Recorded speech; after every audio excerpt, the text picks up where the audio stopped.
जब आप बस्तर का नाम सुनते हैं तो जहन में घने जंगल, झरने और आदिवासी संस्कृति की तस्वीर उभरती है। लेकिन क्या आप जानते हैं कि इसी बस्तर की मिट्टी के नीचे भारत के सबसे प्राचीन बौद्ध और हिंदू स्थापत्य के रहस्य छिपे हैं। आज हम आपको ले चलेंगे एक ऐसी यात्रा पर जहां पत्थरों में इतिहास सांस लेता है, जहां बुद्ध की शांति और शिव की शक्ति एक ही भूमि पर साथ साथ मौजूद हैं।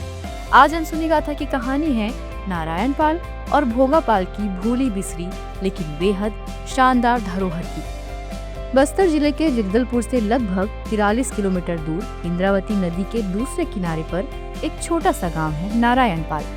चारों तरफ हरियाली, बहती नदियां और पास ही भारत का प्रसिद्ध चित्रकूट जलप्रपात। इसी शांत वातावरण के बीच खड़ा है एक भव्य विष्णु मंदिर, जिसे लगभग 1000 साल पहले बनाया गया था।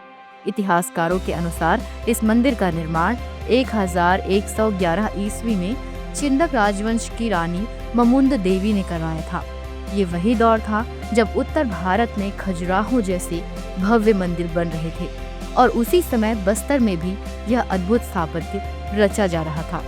नारायण पाल मंदिर पूरे बस्तर जिले का एकमात्र ऐसा मंदिर है जहां भगवान विष्णु की प्रतिमा स्थापित है। यही कारण है कि यह मंदिर सिर्फ धार्मिक नहीं बल्कि ऐतिहासिक दृष्टि से भी बेहद खास माना जाता है।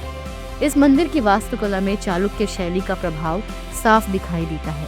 पत्थरों की नक्काशी, गर्भगृह की संरचना और मंदिर का अनुपात सब कुछ इस बात की गवाही देता है कि उस समय बस्तर किसी भी तरह से कला और संस्कृति में पीछे नहीं था। दिलचस्प बात यह है कि इस मंदिर के आसपास जो छोटा सा गांव बसा है उसे पहले नारायणपुर कहा गया, लेकिन समय के साथ यह नाम बदलकर नारायण पाल हो गया, यानी पूरा गांव ही इस मंदिर की पहचान से जुड़ गया। सोचिए, एक मंदिर इतना प्रभावशाली कि पूरे इलाके की पहचान बन जाए, यही तो असली विरासत होती है। अब अगर हम नारायण पाल से लगभग 60-70 किलोमीटर दूर कोंडागांव जिले की तरफ बढ़े तो हमें मिलता है एक और रहस्यमय स्थल, भोगा पाल।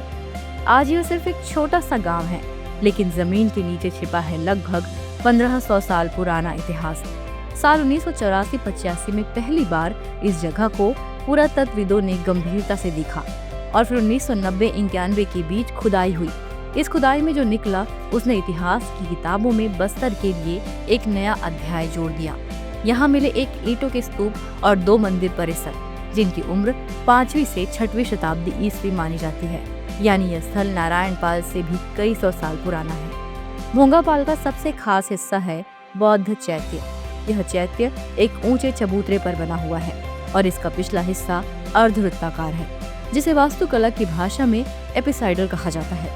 इसके चारों ओर प्रदक्षिणा पथ बना है, जिससे पता चलता है कि यहाँ कभी बौद्ध भिक्षु ध्यान और परिक्रमा करते होंगे। खुदाई से पहले यहाँ बुद्ध की एक प्रतिमा टीले के ऊपर रखी थी, जिसे स्थानीय लोग डोकरा बाबा कहकर पूजा करते थे। यह अपने आप में बेहद दिलचस्प है कि कैसे बौद्ध प्रतिमा लोक आस्था का हिस्सा बन गई और पीढ़ियों तक पूजी जाती रही, भले ही लोगों को उसके ऐतिहासिक महत्व का अंदाजा ना हो। भोगा पाल में सिर्फ बौद्ध धरोहर ही नहीं बल्कि हिंदू स्थापत्य भी मौजूद है।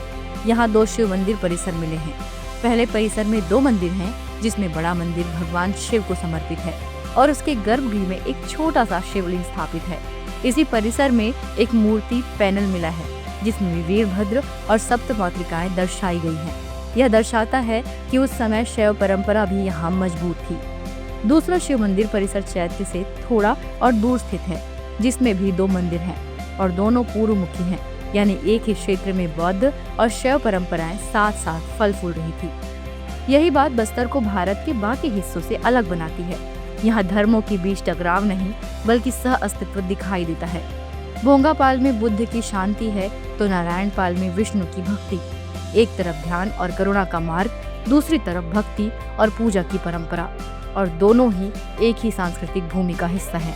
यह साबित करता है कि बस्तर सिर्फ जंगलों का इलाका नहीं बल्कि एक ऐसा सांस्कृतिक केंद्र रहा है जहां भारत की प्रमुख धार्मिक धाराएं मिलती है।